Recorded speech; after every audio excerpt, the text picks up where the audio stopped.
Yo, what's going on, guys? Try back again here, bringing another video. This one's going to be doing a video talking about, this will be like a discussion topic, talking about, in my opinion, the greatest fighter of all time. So this is a heavily debated topic, and it changes every few years. A couple years ago, there was no question about it. Everybody knew pretty much that Fedor Emelianenko was the best fighter of all time, the best mixed martial artist of all time. Since then, recently, Anderson Silva has kind of crept up in that mix, and a while ago he was put at number 3, and then a lot of people put him at number 2, and now a lot of people are saying that they think Anderson Silva is better than Fedor and that he's the greatest of all time.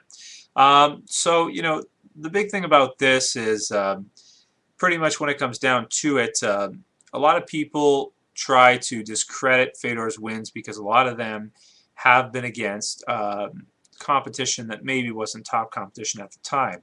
Some examples of this would be Fedor at heavyweight fighting Matt Lindland, fighting Hong Man Choi, and many others that a lot of people feel just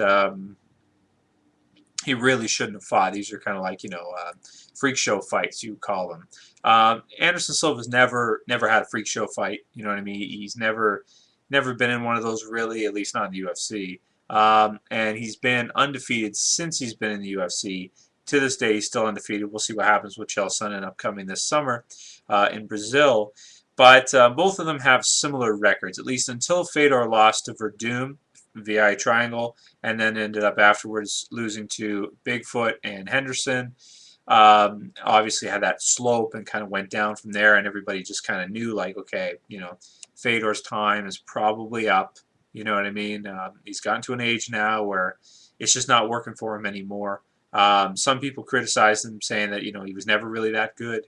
Others, such as myself, just felt like he was just getting older at that point. There's really nothing that can be said or done about it. He's just getting to that age now where everything's not working as quickly as it used to be. Everything is those fast twitch muscle fibers, the reflexes, they're just not firing like they used to, and he's starting to get into middle age, and did he eat that well before? I don't know, but now it's just not working. You know what I mean? He's lost 3 straight now. He's come back from that, and he's won a couple against Jeff Munson and Ishii, but it just, that hasn't convinced many people. It looks like he's probably going to retire pretty soon. He's definitely not at his peak anymore in his career. Anderson Silva, on the other hand, is 37, so he's later on in years than Fedor. He's actually older than Fedor, which is strange, and he still hasn't lost. But a lot of people, including Dana White, have kind of been talking about maybe him retiring at some point coming up soon. It's just been hinted at a lot. It's been mentioned quite a bit in a lot of the press conferences and stuff like that. Dana White has mentioned his age. Other people have talked about it. And everybody's kind of thinking a couple more years, and then he's probably going to lose 1 or 2, and then eventually he'll have to retire at that point. Maybe it'll be this summer even with Chael. I mean, who knows, right? There's no way to know for sure until it happens. But definitely between the two, their records were very similar up until the time that Fedor lost. Let me see how many it was. I think it was Fedor was about 30. Yeah, he was 31 and 1, and then he lost to Verdum. So he won, like, for 10 years pretty much. Fedor went undefeated. Just to name off some of the opponents, I mentioned earlier Hong Man Choi as being, a lot of people consider him a freak show fight. Matt Lindland is a freak show fight. And there's a lot of other ones too that a lot of people consider to be, but there's a lot of guys here too, like beating Big Nog twice, like that was huge, or at least beating him once in a no contest. No, he did beat him twice in a no contest. Crow Cop and Coleman when he was all juicing, Andre Arlovsky, Tim Sylvia, Brad Rogers. I mean, the list goes on and on and on. He's beaten, for his time, he beat everybody at heavyweight. And the big thing about that too is that in Pride they started with like only heavyweight, so they had like 2 divisions really: heavyweight and then their light heavyweight, which I think they called middleweight at the time. Anderson Silva at 185 in the UFC. There aren't as many guys at 185 as there are at heavyweight. I mean, heavyweight is a huge category with tons of people. I mean, Fedor didn't fight too many guys twice as I'm looking at the list here. Not too many, just the top of the top, the peak guys.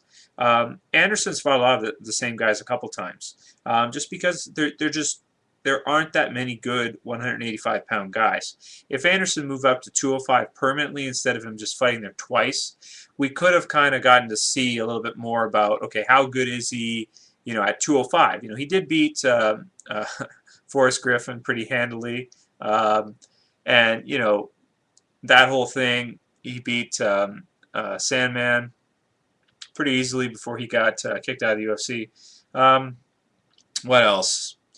He didn't fight anybody else at 205, but I think if Anderson would have moved up to 205 and really shown that he can be a champion there and beating everybody in there, I think there would be no discussion here. I think the big thing is because he's at 185. Now, that's not a knock against any of the guys that are at 185. That's not what I'm doing here. What I'm trying to say is I think it's more difficult to stay undefeated at heavyweight than it is to stay undefeated at any other weight class. And the reason why is because one punch from any heavyweight fighter, okay, and any guy can be a knockout punch. If Crow Cop hits you good, if like look at the guys now. If Alistair Overeem was to hit you, if even Brock Lesnar lands a shot on you, these guys are humongous, and one punch can be everything. Andre Arlovsky, Tim Sylvia, the list goes on and on and on and on and on. I mean, there's just so many. Nogueira, back when he was pretty much the best at jiu-jitsu or thought of, and Fedor beat them all for that many years at heavyweight.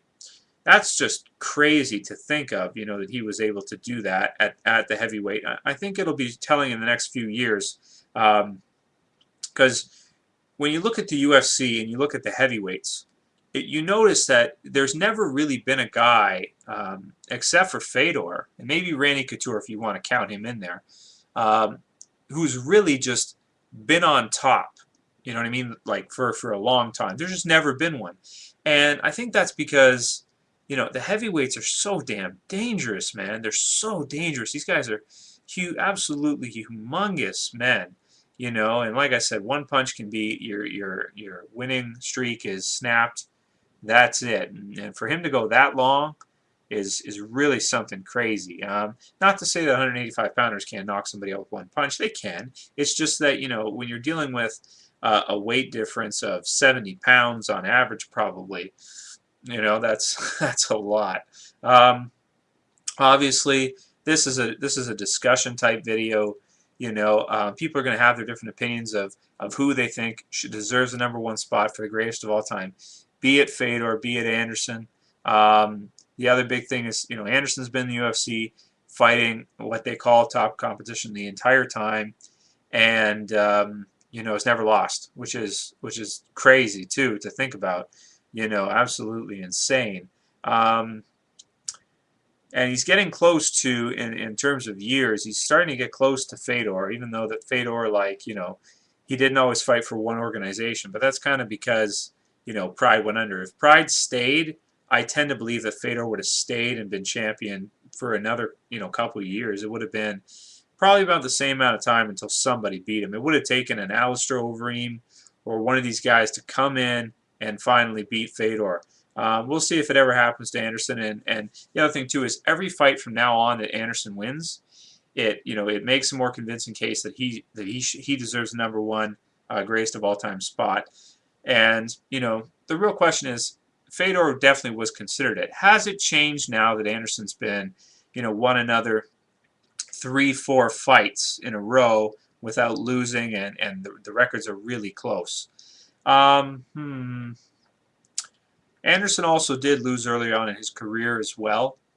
He lost a few fights. One was a disqualification, but he did lose at the beginning of his career. Fedor never really did that, just a doctor stoppage from the cut, but that's it. And he did avenge that later on by TKOing Kosaka afterwards. So really tough call to make. I think that pretty much the next couple years will be the telling years. If Anderson beats Chael Sonnen again this summer and wins 1 or 2 more fights, I think I'd have to put Anderson at #1 as the greatest of all time. But I think that it's going to take a couple more fights because he's at 185. And, you know, I know a lot of people are going to disagree with that, but I just think, like, when you compare 185 to heavyweights, I think it's way harder to stay on top as a heavyweight than it is at 185. That's just my opinion about it. You know, this is obviously a discussion. Let me know what you guys think. So at this point, I guess what I'm saying is Fedor is still considered the greatest of all time. I think he is. At this point, I think he is. But in the next year, if Anderson Silva continues this, if he wins another 2 or 3 fights in a row, that for me switches. But at this point, I still got to say I think Fedor greatest of all time and Anderson number 2. That's it for this video, guys. I'll see you for the next one later. Peace.